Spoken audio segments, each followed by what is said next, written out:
अस्सलाम वालेकुम नाज़रीन, आऊं आहियां तव्हांजो मेज़बान मुदस्सर नज़र बलोच। इबरत टीवी जी आलमी कप 2023 जे हवाले सां स्पेशल ट्रांसमिशन में तव्हांखे भलीकार चवां थो।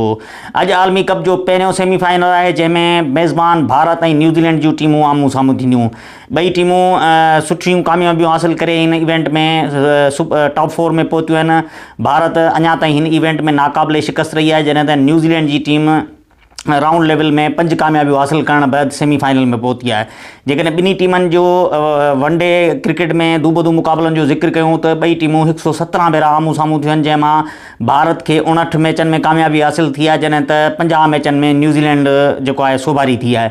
ॿी तरफ़ जेकॾहिं वनडे वर्ल्ड कप में ॿिन्ही टीमनि जे दूबदू मुक़ाबलनि जो ज़िक्र कयूं त ॿई टीमूं 10 भेरा आम्हूं साम्हूं थियूं आहिनि, जंहिंमां भारत जे हिसे में सिर्फ़ु 4 कामयाबियूं आयूं आहिनि, जॾहिं त कीवीज़ टीम 5 कामयाबियूं हासिल कयूं आहिनि।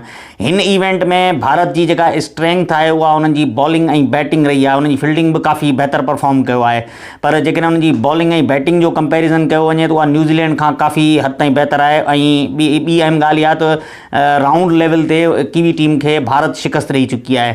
भारत जे जेकॾहिं पेस अटैक जी ॻाल्हि कयूं त भारत जो पेस अटैक जेको जसप्रीत बुमराह, मोहम्मद सिराज ऐं मोहम्मद शामी जेका आहिनि, 3 पेसर हिननि जा आहिनि, इहे मुसलसल हरीफ़ टीमनि खे टफ टाइम ॾींदा आया आहिनि। ऐं हींअर टॉप विकेट टेकिंग जेके आहिनि विकेट टेकर आहिनि, उन्हनि में भारतीय बॉलर शामिल आहिनि।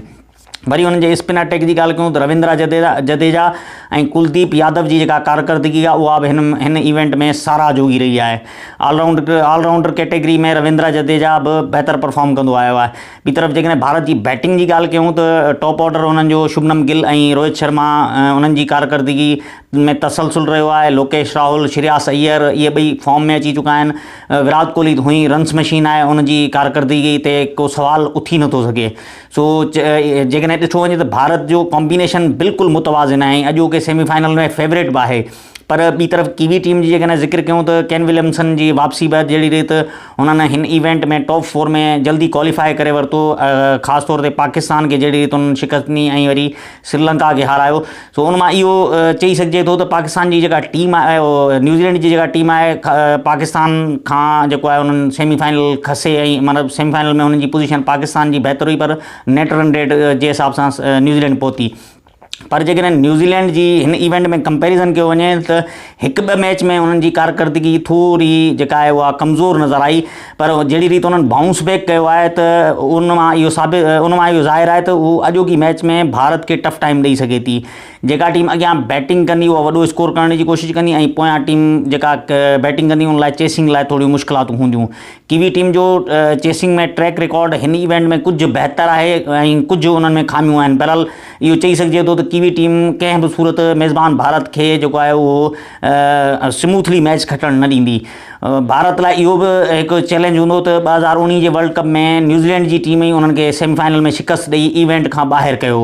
सो भारत पंहिंजो प्लान करण लाइ मैदान ते लहंदी, जॾहिं त कीवी टीम पंहिंजो जेको कामयाबियुनि जो ट्रैक रिकॉर्ड आहे ओडीआई वर्ल्ड कप में उनखे बहितर करण जी कोशिशि कंदी।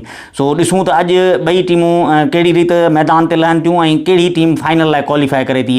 फ़िलहाल त तजिया निगारनि जो ख़्यालु आहे त भारत फेवरेट आहे, पर कीवी टीम खे कहिड़ी रीति बि अंडर एस्टिमेट नथो करे सघिजे। सो ॾिसूं त अॼु मुक़ाबिलो कीअं थो थिए ऐं कहिड़ी टीम फाइनल लाइ क्वालिफाई करे थी। जेसिताईं पंहिंजे मेज़बान मुदस्सर नज़र बलोच खे ॾींदा इजाज़त। अल्लाह हाफ़िज़।